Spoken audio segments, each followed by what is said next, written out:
लो खा लो।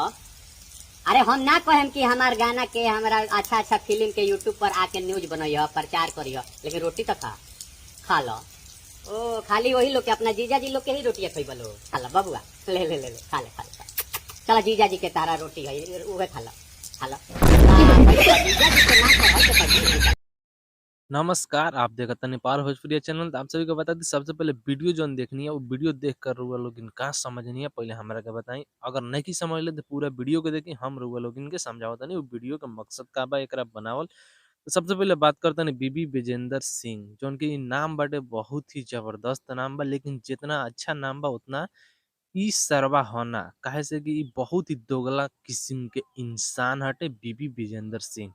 आप सभी के बता दी कि आज से 10 दिन पहले ई बार-बार लाइव आवत रहला। बहुत सारा यूट्यूबर्स जौन की बड़न उनकरा के इंटरव्यू देत रहला कि पावर स्टार पवन सिंह जी अपना परिवार खातिर बहुत ही अच्छा काम नइखन करत, उ अपन परिवार बचावस।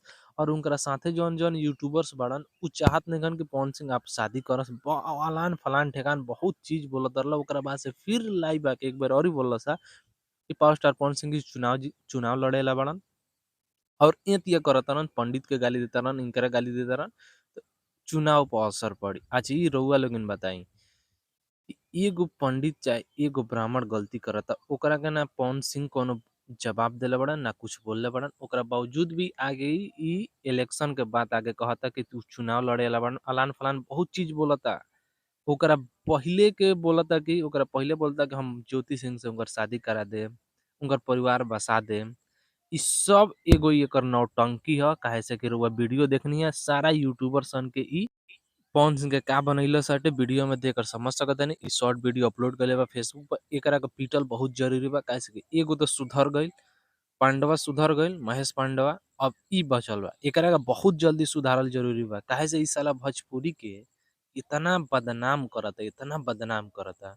ऊपर से बोलत का बा कि हम भोजपुरी के अस्तित्व बानी, भोजपुरी हमरा से बा, हम पहिले से सब सिंगर लोग के गाना प्रोड्यूस कइले बानी, डायरेक्टर हई, सिंगर हई, कॉमेडियन हई, अलान-फलान ठेकान। लेकिन साला आज तक ले समझ में ना आइल कि एको कोनो ना गाना हिट कइलस एकर, और ना कोनो फ़िल्म हिट कइलस, आ ना एकर साला के लिखल कोनो कॉमेडी हिट कइलस, ना कॉमेडी एकर हिट कइलस। कोनो चीज़ एकर आज तक ले हिट नइखे भइल।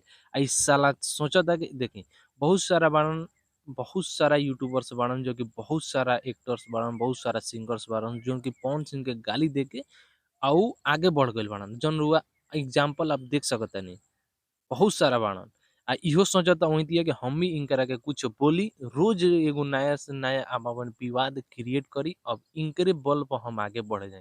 लेकिन इ बुझत नइखे कि आगे बढ़े के चक्कर में इ केतना पीछे चल जाई।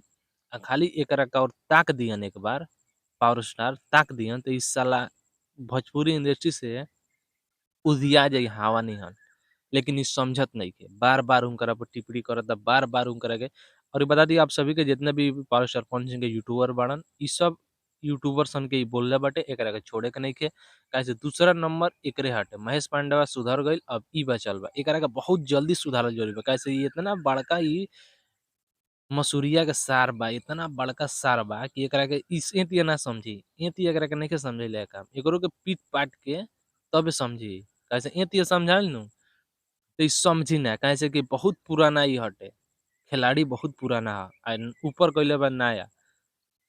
सोचता कि ए घड़ी हम हिट हो जाई, हमरा के फ़िल्म मिलो, सिंगिंग मिलो, कॉमेडी मिलो, भोजपुरी से अस्तित्व हमार खत्म होता, इ सब समझता। काहे से खिलाड़ी पुराना ह।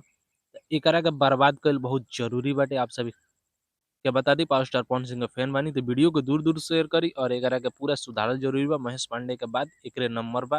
काहे से इ बहुत अब इ खुल के बोलता। पहिले तनी पीठ पीछे बोलत रहला तो समझ में उतना लोगिन के ना आवत रहला, लेकिन अभी खुल के बोलता। एकरा के समझावल भी जरूरी बा। तो पावर स्टार पवन सिंह के कट्टर वाला फैन बानी तो प्लीज़ चैनल को सब्सक्राइब करी और वीडियो को दूर-दूर शेयर करी। आ पार्ट 3 में एकरा के हम समझाएम रउआ लोगन के भी।